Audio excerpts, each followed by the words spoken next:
Welcome to कृषि exam. आज के हम इस वीडियो में बात करेंगे कल्टीवेशन ऑफ पैडी। तो पैडी का बॉटल का नेम है ओराइजा सेटाइवा और पैडी का बॉटल का नाम है ओराइजा सेटाइवा और फैमिली है ग्रेमनेसी। ग्रेमनेसी कुल फैमिली से बिलोंग करती हैं धान। और यदि इसका उत्पत्ति स्थान देखा जाए तो भारत एवं एंडोबर्न माना जाता है। भारत एवं एंडोबर्न इसका उत्पत्ति स्थान माना जाता है। फल इसमें कैरियोप्सिस टाइप के फल पाए जाते हैं। कैरियोप्सिस। पुष्पक्रम की बात करें तो पेनिकल टाइप का पुष्पक्रम पाया जाता है। चावल एक स्वपरागित फसल है, तो चावल एक स्वपरागित फसल है। बुवाई की बात करें तो बुवाई का समय है जून और जुलाई। बुवाई का समय है जून और जुलाई।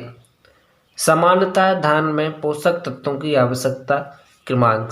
तो समानता धान में पोषक तत्वों की जो आवश्यकता पड़ती है 80 से 120 केजी नाइट्रोजन की आवश्यकता पड़ती है, 40 से 60 केजी पोटास की आवश्यकता तथा 40 से 50 केजी प्रति हेक्टेयर पोटास की आवश्यकता पड़ती है।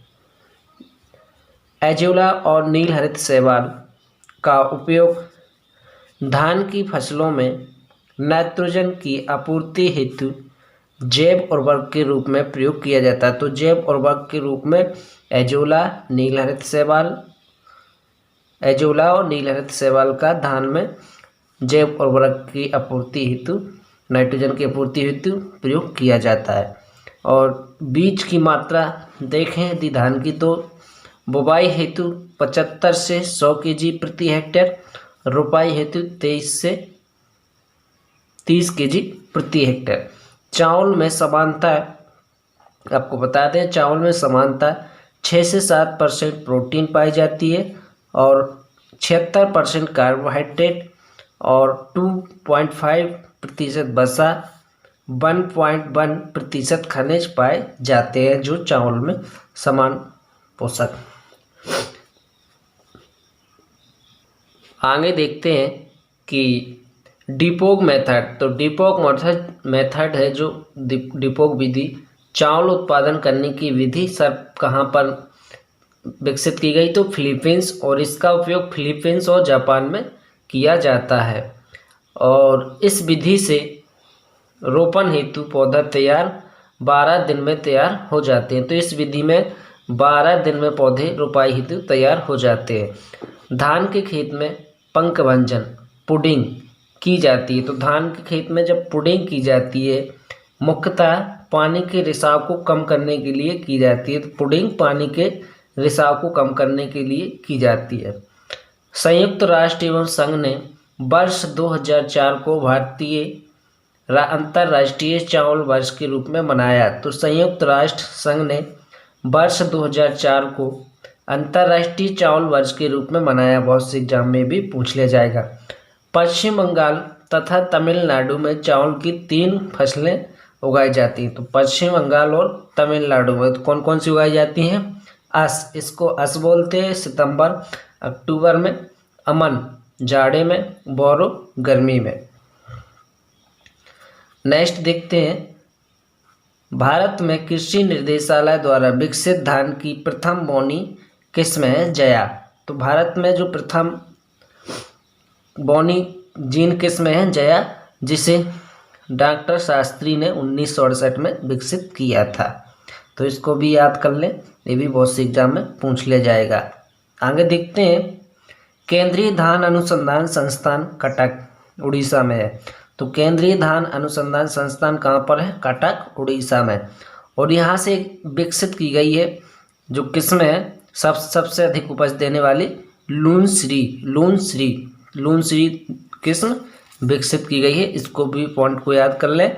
आगे देखते हैं कि गोल्डन धान की किस्म में, गोल्डन एक धान है किस्म की सर्वाधिक मात्रा में विटामिन ए पाया जाता है। तो कौन सा विटामिन पाया जाता है गोल्डन धान में? सर्वाधिक विटामिन ए। आगे देखते हैं, चावल के धुलने पर समानता विटामिन B1 थायमिन नष्ट हो जाता है। यदि चावल के ऊपर धुलाई करके उपयोग करते हैं तो थायमिन नष्ट हो जाता है, विटामिन B1 नष्ट हो जाता है। इसी से चावल के अधिकांश सेवन करने वाले क्षेत्र में बेरी रोग हो जा सकता है। तो जहाँ चावल की अधिक धुलाई बनाते समय अधिक धुलाई करने से विटामिन थायमिन नष्ट हो जाता है, जिसके कारण बेरी नामक, वहाँ अधिकांश चावल खाने वाले लोगों को बेरी नामक रोग हो जाता है। जलवायु की बात करें तो धान की खेती के लिए धान एक उष्ण तथा नम्र जलवायु वाला फसल है। धान एक उष्ण एवं नम्र जलवायु वाली फसल है। तापमान की बात करें तो 21 डिग्री सेंटीग्रेड से 29 डिग्री सेंटीग्रेड तापमान की आवश्यकता पड़ती है धान की फसल के लिए। मृदा की बात करें तो दोमट चिकनी, जिसका pH मान 6.5 उपयुक्त रहता है। तो दोमट चिकनी मृदा और 6.5 pH मान वाली मृदा ही उपयुक्त मानी जाती है धान की खेती के लिए। तो इसको भी याद कर लें। आगे देखते हैं कि पूसा बासमती IARI दिल्ली विश्व की प्रथम उच्च गुणवत्ता युक्त बौनी किस्म है। विश्व की प्रथम बौनी किस्म है पूसा बासमती। नेक्स्ट है रबी एवं खरीफ दोनों सीजन में उगाई जाने वाली धान की किस्म है। तो रबी एवं दोनों सीजन में उगाई जाने वाली किस्म है राजेश्वरी और हेमा। तो राजेश्वरी और हेमा दोनों सीजन में उगाई जाने वाली, रबी खरीफ में उगाई जाने वाली किस्में हैं। नेक्स्ट है धान की रोपाई हेतु डिबलर या प्लांटर का काम में लिया जाता है। तो धान की रोपाई के लिए डिबलर या प्लांटर का प्रयोग किया जाता है। धान के खेत में से मेथेन गैस निकलती है, ये भी पूछ लिया जाएगा, धान के खेत से कौन सी गैस निकलती है? Methane gas. तो इसको ध्यान रखें दोस्तों। आपको बता दें कि धान की कुल 24 प्रजातियां पाई जाती हैं। मुख्यतः 2 प्रजातियों की खेती होती है। तो मुख्यतः 2 प्रजातियों की खेती होती है। फर्स्ट है ओराइजा शटाइवा। तो इसके अंतर्गत 3 प्रजातियां आती हैं, इंडिका, जैपोनिका। इनको याद कर लें। यदि इंडिका की बात की जाए तो भारत में इसकी खेती की जाती है, जिससे लागत तो अधिक आती है लेकिन उत्पादन कम मिलता है इंडिका की खेती से। नेक्स्ट है जैपोनिका। तो जैपोनिका की खेती देखा जाए तो जापान में इसकी खेती की जाती है। जवानिका की खेती इंडोनेशिया के क्षेत्र में की जाती है। नेक्स्ट आता है ओराइजा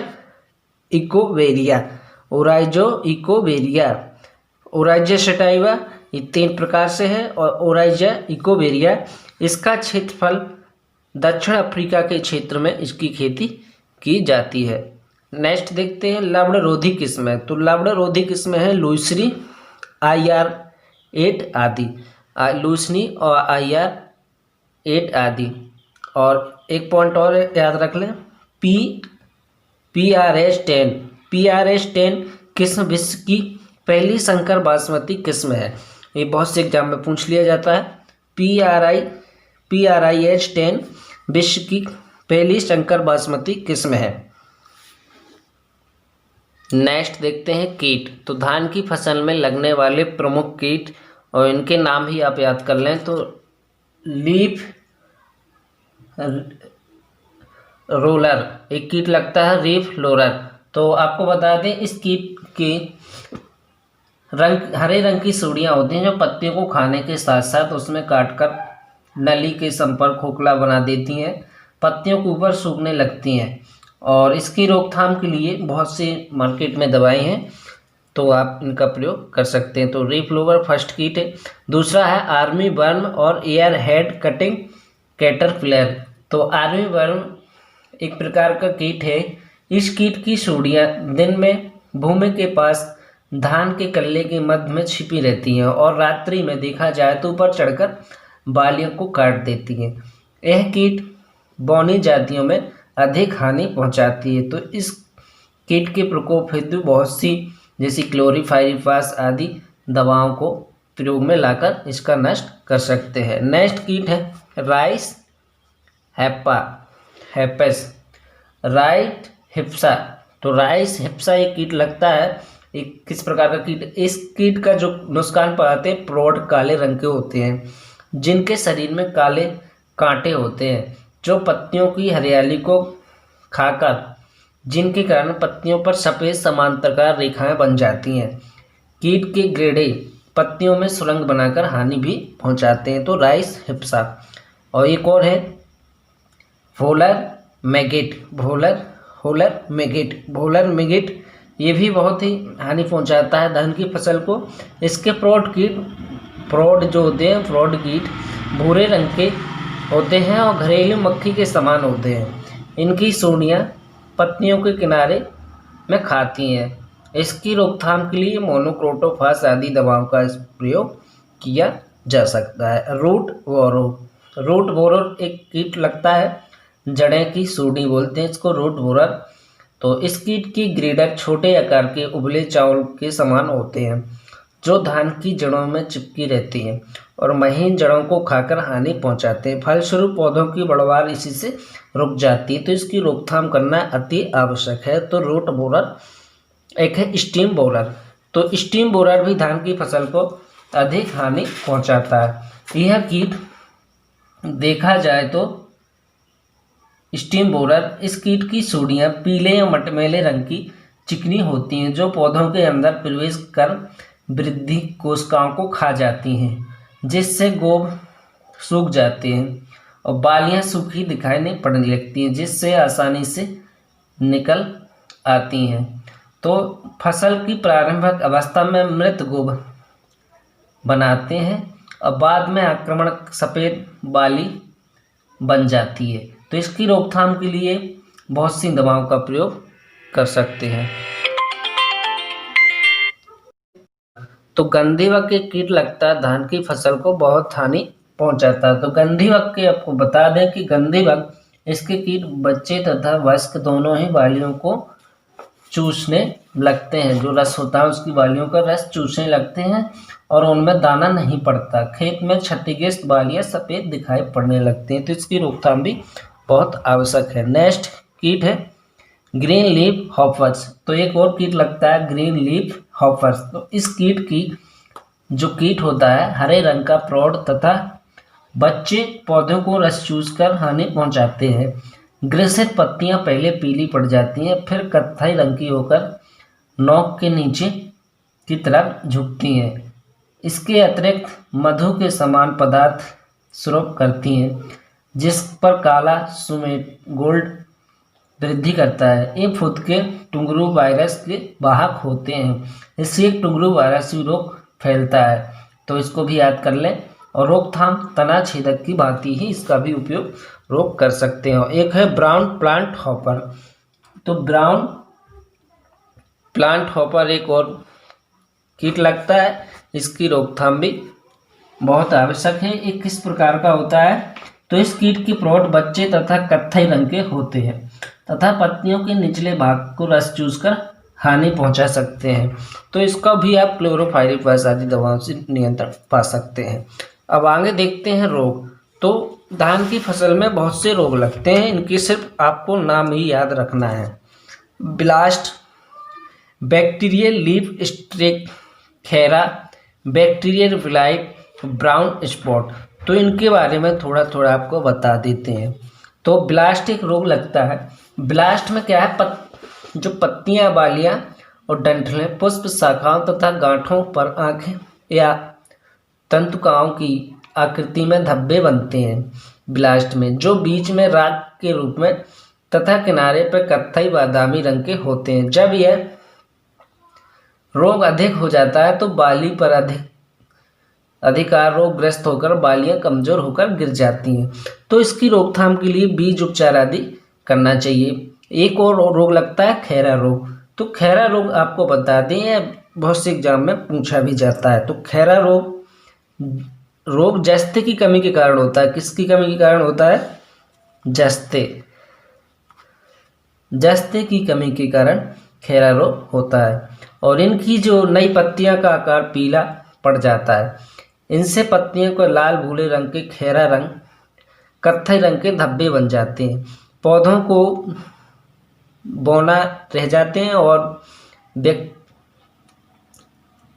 रंगहीन, और यह रोग नर्सरी तथा रोपाई के बाद खेत में देखा जाता है। इसकी रोकथाम के लिए 5 किलोग्राम जिंक सल्फेट 2% यूरिया के घोल में के साथ में इसका रोकथाम कर सकते हैं। बैक्टीरियल ब्लाइट, एक रोग और लगता है बैक्टीरियल ब्लाइट, तो इसके बारे में जानकारी बताते हैं थोड़ी सी। इसमें क्या है, पत्तियां नोक पर अथवा किनारे में एकदम सूखने लगती हैं। सूखे हुए किनारे टेढ़े मेढ़े होते हैं। इस रोग में पौधों की पत्तियां पनीले धब्बे बनते हैं, जिसका किनारा गहरा भूरा, बीच में हल्का हो जाता है। एक है ब्राउन स्पॉट, तो एक और रोग लगता है ब्राउन स्पॉट, तो ब्राउन स्पॉट भी